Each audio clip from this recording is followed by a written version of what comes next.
महोदय, मैं कृषि विभाग के कटौती प्रस्ताव के पक्ष में बोलने के लिए खड़ा हूं महोदय। कृषि विभाग का मूल उद्देश्य है महोदय कि किसान आत्मनिर्भर बने, झारखंड के किसानों की आर्थिक उन्नति हो और झारखंड के आबादी की 70% किसान झारखंड समृद्ध राज्य बने। ऐसा तो झारखंड के किसान रात दिन आंधी तूफान ठंड तेज धूप कार्य करने के लिए संकल्पित हैं, विवश भी हैं। और आज का अधिकांश शहरी वर्ग महोदय, आज का अधिकांश शहरी वर्ग सुबह सुबह मॉर्निंग वॉक के उपरांत भगवान का दर्शन करे या न करे, छोटे छोटे सब्जी हाथ में किसान द्वारा उत्पादित फल और सब्जियों के खरीदगी के क्रम में किसान का ही दर्शन करता है महोदय। पहले मॉर्निंग वॉक करता है महोदय, जाकर सब्जी खरीदता है, फ्रूट्स खरीदता है, पहले किसान का दर्शन होता है महोदय। और किसान के बारे में कहा जाता है महोदय कि चीर कर धरती का दामन, चीर कर धरती का दामन उम्मीदों का बीज बोता हूँ, चीर कर धरती का दामन उम्मीदों का बीज बोता हूँ, मैं भारत का एक किसान हूँ, चैन से कहाँ सोता हूँ महोदय। इसी किसान के भरोसे या किसी किसान के भरोसे हमारे झारखंड के प्रगति का सबसे बड़ा आधार है महोदय। यह किसान आज किसान की गतिविधि के चलते सबसे बड़ा आजीविका का आधार है महोदय। दुर्भाग्य है झारखंड का जो किसान है संगठित नहीं महोदय, और इसकी आवाज को अनसुनी कर दी जाती है, इसकी आवाज को अनसुनी कर दी जाती है। किसान के सम्मान में कहना चाहता हूं महोदय कि तेरी कैसी है जिंदगी भूमिपुत्र, तेरी कैसी है जिंदगी भूमिपुत्र, पुत्र तेरा पसीना बहाता है तो मेरी रोटी बनती है। जब किसान पसीना बहाता है महोदय तब हम रोटी खाते हैं। अगर किसान पसीना नहीं बहा महोदय तो पैसा रखा रह जाएगा महोदय, सब नोट रखा जाएगा, नोट तो खाएंगे नहीं, रुपया तो खाएंगे नहीं महोदय, खाना पड़ेगा रोटी। इसलिए सबसे इस बजट की सबसे बड़ी चुनौती है महोदय, आंकड़े पर हम बाद में आएंगे। सबसे बड़ी चुनौती है कि जो कृषि जो नीति है यहाँ की, जो कृषि का बजट है, ये किसानों के चेहरे पर खुशहाली लाती है कि नहीं महोदय, और इसका जीवन स्तर ऊंचा उठता है कि नहीं महोदय। सबसे बड़ी चुनौती किसानों के लिए यही महोदय। झारखंड राज्य का महोदय निर्माण हुआ, गठन हुआ 2000 में। यह राज्य खनिज संपदा के लिए प्रसिद्ध है महोदय। यहाँ की एक बड़ी आबादी किसानी पर निर्भर महोदय। राज्य का अधिकांश भाग पठार है महोदय, पथरीला है, और जो उबड़ खाबड़ है और वर्षा पर आधारित है। यहाँ का फसल महोदय वर्षा पर आधारित है, रेनफेड है। तो मौसम का अगर कृपा नहीं रहेगा महोदय तो किसान का खेती खत्म हो जाएगा महोदय। और भौगोलिक स्थिति महोदय की जो खेती लायक जमीन है पूरे झारखंड का जो भौगोलिक स्थिति महोदय 79.7 लाख हेक्टेयर क्षेत्रफल है महोदय। एग्रीकल्चर लैंड है महोदय 38 लाख हेक्टेयर महोदय, और इसमें खेती होता है 18 बोया गया जहाँ खेती होता है महोदय 18 से 20 लाख महोदय, और उस 18 से 20 लाख हेक्टेयर में सिंचित क्षेत्र है 15 से 20% महोदय। किसान सिंचाई पर आधारित किसान है महोदय, सिंचाई मिले। और लेकिन सिंचाई महोदय अभी हम लोग हजारीबाग जिला में कुनार डैम है महोदय, उसे कुनार सिंचाई नहर है। हजारीबाग में महोदय लोटिया पद्मा में लोटिया जलाशय योजना है। इस चतरा जिला में हमारे बक्सा डैम है महोदय। लेकिन इसके द्वारा तो कुछ न कुछ सिंचाई होती है महोदय, लेकिन जितना लोगों को होना चाहिए, जितना होना चाहिए महोदय वो नहीं हो पाता है। और इसलिए भी नहीं हो पाता है महोदय, कि इसका रख रखाव भी ठीक नहीं है। इसका जो डैम का रख रखाव महोदय हमारे यहाँ पद्मा प्रखंड में लोटिया जलाशय योजना महोदय, उसका गेट आज 10 बरस से महोदय टूटा हुआ है। मंत्री जी को हम लोग प्रश्न भी आया महोदय यहाँ पर। मंत्री जी हम लोग लगातार जब से विधायक बने बराबर चिल्लाते रहते हैं, बोलते रहते हैं उसको बनाइए, लेकिन आश्वासन तो मिलता है लेकिन महोदय बनता नहीं महोदय। और सिंचाई हम यही कहना चाहेंगे महोदय कि जो सिंचाई विभाग को एग्रीकल्चर विभाग से कोऑर्डिनेशन होना चाहिए महोदय, कि आखिर सिंचाई कहाँ होगा और सिंचाई से कहाँ कितने खेत को लाभ मिलेगा, ये सब कोऑर्डिनेशन होना चाहिए महोदय। झारखंड में सबसे ज्यादा खेती होता है महोदय धान, सबसे ज्यादा खेती धान होता है महोदय। धान है महोदय, गेहूं मक्का है, अरहर है, मूंगफली है, और रबी में होता है गेहूं चना मसूर, मौसमी होता है, वेजिटेबल भी होता है। लेकिन सबसे बड़ा खेती है फसल है महोदय। अभी इस वर्ष बीते वर्ष में धान की बहुत अच्छी फसल भी महोदय, धान की फसल हुई, किसान के चेहरे पर खुशहाली आए महोदय कि धान हमारा बिकेगा। यहाँ सरकार घोषणा की कि हम 3200, सरकार अपने में घोषणा पत्र के 3200 रुपये क्विंटल हम धान खरीदेंगे महोदय। किसान बहुत खुश था महोदय कि सरकार भी बन गई है, 3200 क्विंटल में 3200 रुपये क्विंटल धान खरीदा जाएगा। लेकिन क्या खरीदा जा रहा है महोदय? और महोदय तो उतना अभी महोदय अभी धान खरीदारी चल रहा है महोदय। अभी तो कृषि विभाग पर बोल रहे हैं चला गया, विभाग चला गया सप्लाई में, इरफान अंसारी है कि नहीं? तो वहां से जब इरफान अंसारी साहब के विभाग में गया है तो महोदय सोच लीजिए कुछ गड़बड़ तो होगा ही। घोटाला नहीं होगा, हम घोटाला तो नहीं कहेंगे, लेकिन गड़बड़ होगा। गड़बड़ क्या होगा कि किसान आज पौने भाव में बिचौलियों के हाथ में धान बेच रहे महोदय, पौने भाव में बिचौलियों धान बेच रहे महोदय। आज धान की खरीदारी हमको लगता है कि 50% भी नहीं हुआ महोदय, 50% से भी कम हुआ महोदय। अभी हम हजारीबाग जिला की बात कर रहे हैं महोदय। हजारीबाग जिला में त्राही मच रहा है महोदय। हमारा बरी विधानसभा क्षेत्र में चाहे बरी प्रखंड हो, पदमा प्रखंड हो, चंदवारा प्रखंड हो, चौपारण प्रखंड हो, वहां से किसान महोदय खेत धान ले लेके घूम रहे हैं महोदय, रखे हुए घर में, जाके पैक्स गोदाम में घिघिया रहे महोदय कि हमारा धान ले लो। लेकिन धान लेने के लिए धान केंद्र वाला धान नहीं खरीद रहा महोदय। वो कहता है कि नहीं, हमको आदेश नहीं है, हमको टारगेट नहीं, हमारा लक्ष्य नहीं है। और फिर लक्ष्य है तो अभी क्या महोदय, एक होता है FRA केमिकल होता है महोदय, FRA केमिकल होता है। उस केमिकल के नहीं रहने से धान की खरीदारी पर असर पड़ रहा महोदय, धान की खरीदारी नहीं हो पा रही है और जिसके कारण किसान परेशान है, किसान बेहाल है। तो महोदय मैं मंत्री महोदय से ध्यान आकृष्ट करता हूं महोदय और बताना चाहता हूं कि पिछले वर्ष आपने 5 लाख टन धान अधिग्रहित के टारगेट को रखा था, लेकिन इस बार आप 4 लाख रखें। आप धान अधिग्रहित केंद्र में फिर टारगेट को बढ़ाइए और अभी जो समय सीमा रखे हैं कि हम 31 मार्च तक ले लेंगे, मेरा मानना है कि 31 मार्च तक किसानों का धान नहीं खरीद सकेंगे, इसलिए आप इसको बढ़ाइए, इसकी सीमा को बढ़ाइए।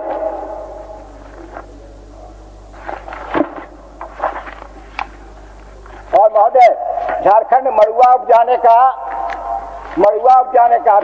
अभी क्वेश्चन भी आया था तोरपा के विधायक जी का कि मिलेट मिशन के तहत तोरपा में सबसे ज्यादा मड़ुआ का उत्पादन हो रहा है महोदय। आज के दिन में मिलेट मड़ुआ सुपर फूड है। आजकल मड़ुआ का डिमांड बहुत हो गया महोदय और मड़ुआ का कीमत भी अब अच्छा मिलने लगा महोदय। सरकार घोषणा की थी कि हम मड़ुआ खरीदेंगे, हम मड़ुआ खरीदेंगे, लेकिन इन्होंने मड़ुआ उतना नहीं खरीदा। पिछली वर्ष 2025-26 में महोदय झारखंड राज्य मिलेट मिशन योजना अंतर्गत 1 लाख किसानों को अनुदान देने का प्रस्ताव है महोदय, लेकिन इस योजना के तहत 64,692 किसानों का आवेदन प्राप्त हुआ, लेकिन अभी तक किसानों का अनुदान की राशि का भुगतान नहीं किया गया है महोदय। दूसरी तरफ उसी तरह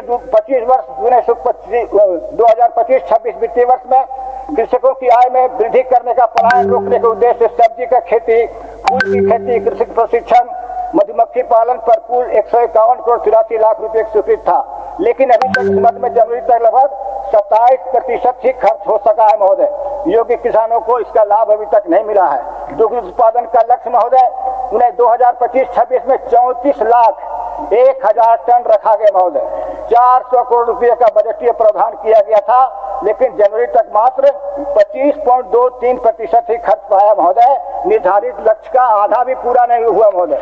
इसलिए और 2025-26 में महोदय प्रखंड स्तर पर पैक्स के गोदाम 500 मीट्रिक क्षमता एवं संरक्षण हेतु 118 गोदामों के निर्माण की बात करी गई थी, लेकिन बताना चाहूंगा कि अभी हाल में ही प्रशासनिक स्वीकृति वित्तीय वर्ष में 118 गोदामों का प्रशासनिक स्वीकृति भी नहीं हुआ, तो निर्माण क्या होगा महोदय।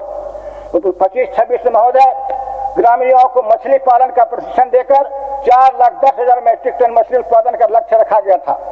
4,10,000 मीट्रिक टन मछली उत्पादन का लक्ष्य रखा गया था महोदय, लेकिन अभी तक 2.40 लाख मीट्रिक टन का उत्पादन हो सका है।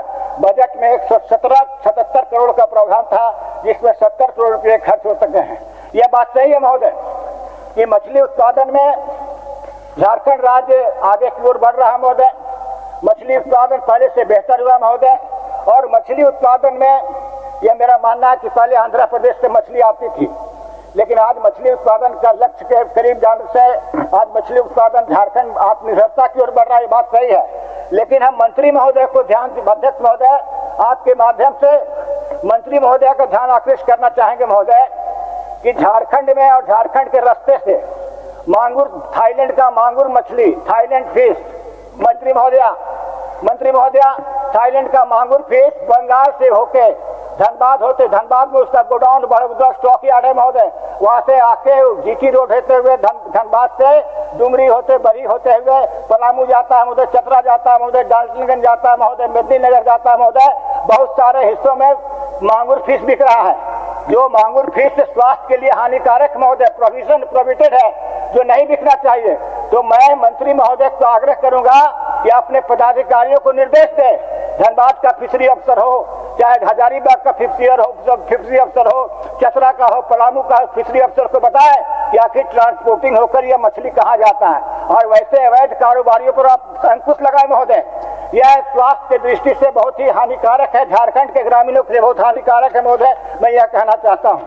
और धान क्रय की स्थिति है महोदय कि 2,50,000 धान निबंधित किसान है 2,85,662, लाभान्वित किसान है 45,867, यानी 17% धान किसान की ढिकरी पर पाए हैं।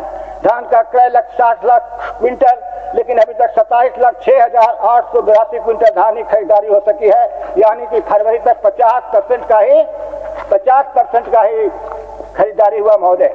अभी सहकारिता विभाग है महोदय, इनको 500 MT और 1,000 MT गोडाउन की आवश्यकता का काफी कम है महोदय, काफी कम है। सबसे बड़ा कारण है कि गोडाउन नहीं रहने के कारण आज धान अधिक प्राप्ति केंद्र की गति सुस्त हो गई है, गति कम हो गई है। इसलिए सबसे ज्यादा कोऑपरेटिव विभाग का ध्यान करते कहना चाहते हैं कि आप गोडाउन बनाने की क्षमता को बढ़ाइए।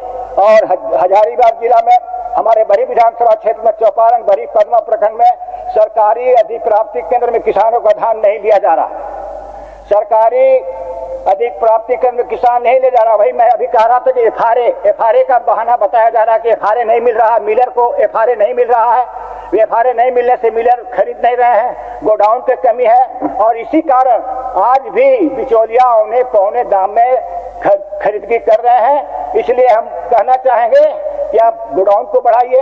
और फल फूल सब्जी के उपज की संभावना बहुत है महोदय। आज फूल यहाँ से जरबेरा फूल, छोटा नागपुर झारखंड जरबेरा फूल पैदा होता है महोदय। इसको कलकत्ता बड़े शहरों में प्लेन के द्वारा, लॉजिस्टिक के द्वारा भेजा जा रहा है, जिसकी कीमत अच्छी मिलती है महोदय। यदि यहाँ कोल्ड स्टोरेज होगा तो महोदय यहाँ फ्रूट्स रखने की, वेजिटेबल रखने की बहुत क्षमता अगर रहेगी तो किसानों को लाभ मिल सकता है महोदय। और हम कहना चाहेंगे कि फिशरी विभाग में, मत्स्य विभाग में महोदय, आप पहले होता था महोदय कि जो किसान बताते थे कि इस तालाब को और उड़ाहीकरण किया जाए ताकि फिश मछली की खेती हो सके, मछली का फार्मिंग हो सके, लेकिन ये योजना को बंद कर दिया गया महोदय। दूसरी बात है कि मछली के वितरण के लिए, मार्केटिंग के लिए पहले महोदय मिलता था, पिकअप वैन मिलता था, जीप में गाड़ी मिलता था, आजकल बहुत कम कर दिया गया महोदय। हम कहेंगे महोदय, मंत्री महोदय से कहेंगे कि सुविधा को बढ़ाई जाए ताकि किसान अपनी आमदनी को बढ़ा सके, आत्मनिर्भर बन सके, तो उन्नति के रास्ते पर चल सके। और मैं बताना चाहता हूं महोदय, हमारे बरी विधानसभा क्षेत्र में गौरिया कर्मा इलाका है, मंत्री महोदय वहां पर विजिट की है, गई है, देखी है। और वहाँ बिरसा विश्वविद्यालय का केंद्र है महोदय, वहाँ में हम मंत्री महोदय से आग्रह करेंगे कि गौरिया कर्मा उत्पादन केंद्र की स्थापना जैसे कि 2005 में हुआ, 2000 एकड़ भूमि जमीन है महोदय, वहाँ बीज उत्पादन केंद्र की स्थापना हुई है महोदय। लेकिन बीज उत्पादन केंद्र हुए, लेकिन झारखंड सरकार को वहां से बीज प्राप्ति वहां से खरीदना चाहिए महोदय, ताकि जब बीज प्राप्ति खरीदने का आदेश मिल जाएगा, बीज प्राप्ति अगर झारखंड सरकार करती है तो वहां के युवकों को रोजगार मिलेगा, किसानों को रोजगार मिलेगा महोदय। और वहां गन्ना खेती को भी बढ़ावा दिया जा सकता है महोदय, वहाँ गन्ना खेती को भी बढ़ावा दिया जा सकता है। और गन्ना के बीज का भी उत्पादन वहाँ अभी तो बहुत छोटे स्तर पर होता है महोदय, लेकिन अगर सरकार ध्यान दे, सरकार प्रोत्साहन दे तो बड़े स्तर पर भी किया जा सकता है महोदय।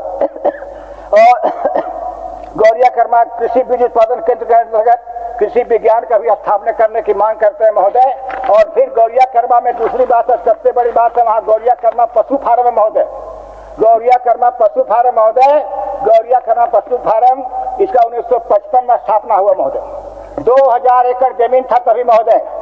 और रेड सिंधी के लिए पूरे भारत में गौरिया कर्मा प्रथम स्थान आता था महोदय।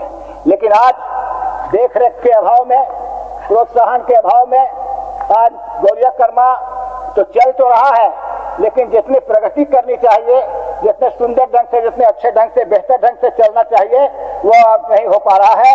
वहाँ विशेषकर हम यही कहना चाहेंगे, जो चारा उत्पादन किया जाता है, चारा केंद्र का उसको बाउंड्री वाल आप करवा दीजिए महोदय, नहीं तो चारा उत्पादन होता है, गांव वाले आते हैं, गांव वाले किसान के खा के चले जाते हैं। दूसरा कहना चाहते हैं, वहाँ गौरिया कर्मा में और सुविधा इंफ्रास्ट्रक्चर को बढ़ाया जाए, गौरिया कर्मा और सुविधा दिया जाए, ताकि गौरिया कर्मा जो कभी भारत का, एशिया का रेड सिंधी में सबसे बड़ा रेड सिंधी का फार्म माना जाता था, जिसकी प्रतिष्ठा थी, जिसका नाम था, वह नाम फिर से कायम हो सके। हम और यह कहना चाहते हैं महोदय कि पशुपालन विभाग में अभी डॉक्टर की संख्या बहुत कम है, डॉक्टर की संख्या कम है। अभी जो पशुपालन विभाग में एम्बुलेंस की व्यवस्था है, लेकिन एम्बुलेंस की व्यवस्था है, लेकिन सुव्यवस्था नहीं है, कुछ व्यवस्था नहीं है। एम्बुलेंस नाम का है, फोन कीजिएगा, आएगा, अपने मर्जी से आएगा, नहीं आएगा, उसमें एक डॉक्टर की नियुक्ति होती है, डॉक्टर रहता है, एक पैरामेडिकल रहता है, लेकिन कोई व्यवस्था नहीं है। इसलिए यह सरकार के द्वारा निर्देशित है कि सभी प्रखंडों में रहना चाहिए, लेकिन हमको नहीं लगता ऐसा। हमारे यहाँ भी बहुत प्रखंड में नहीं है, अब झारखंड में बहुत सारे प्रखंड नहीं होगा। तो मंत्री महोदय का ध्यान आकृष्ट करना चाहते हैं कि आप इस पर भी ध्यान दीजिए, ताकि पशुपालन के किसान को उससे सुविधा मिल सके, उसको प्रोत्साहन मिलना चाहिए। और मैं ज्यादा यह कहना चाहता हूं महोदय कि सरकार की ओर से योजना तो बहुत सुंदर योजना बनाई जाती है महोदय, बहुत सुंदर बातें लिखी जाती है महोदय, लेकिन इसका अगर सही ढंग से क्रियान्वयन नहीं होगा तो कोई लाभ नहीं मिलता।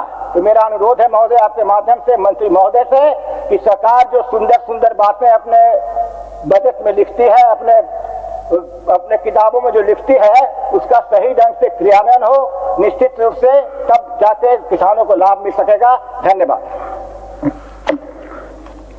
माननीय सदस्य श्री राजेश कच्छप जी।